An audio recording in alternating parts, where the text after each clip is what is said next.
We talked about some of the greatest names in hockey. Howie Morenz, Rocket Richard, Gordie Howe. Well, in 1960, it was decided that there should be a Hockey Hall of Fame built to honor the pioneers of the past as well as its future greats. In 1961, the Chicago Blackhawks would defeat the Detroit Red Wings for the Stanley Cup. That ended the Montreal run on the Cup after 5 straight wins.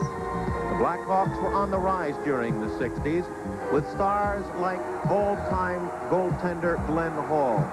Another Chicago great, Bobby Hull, would later become the first player to score 50 goals during the regular season.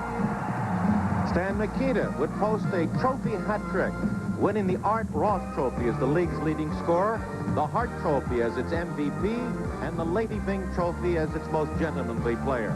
Together, Hull, Mikita, and Hall combined to provide Chicago with the great fire of the 60s. The Toronto Maple Leafs would have a hat trick of their own, winning the Stanley Cup in 1962, 63, and 64 under general manager and coach Punch Imlach. With Imlach, who was known as a coach who could always get the most from his teams, Toronto would dominate the Blackhawks and Red Wings until 1965, when the pendulum of hockey power again would swing back to Montreal, where Coach Toe Blake would put his name back on the Cup in 1965 and 1966. But Punch Imlach came back again to take command of the Cup in 1967, defeating Montreal's bid for another Cup hat trick. It would be Toronto's 4th Cup in 6 seasons and their last. But the big word in 1967 was expansion.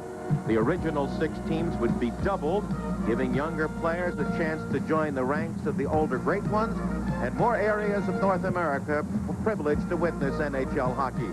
The new teams, the Philadelphia Flyers, the Pittsburgh Penguins, the Los Angeles Kings, the St. Louis Blues, the Minnesota North Stars, and the Oakland Seals. Although the Montreal Canadiens would again win the Cup in 1968 and 1969, through expansion, the 70s would put new names on the Stanley Cup. And we'll have more on that later. But now, our intermission activities will continue.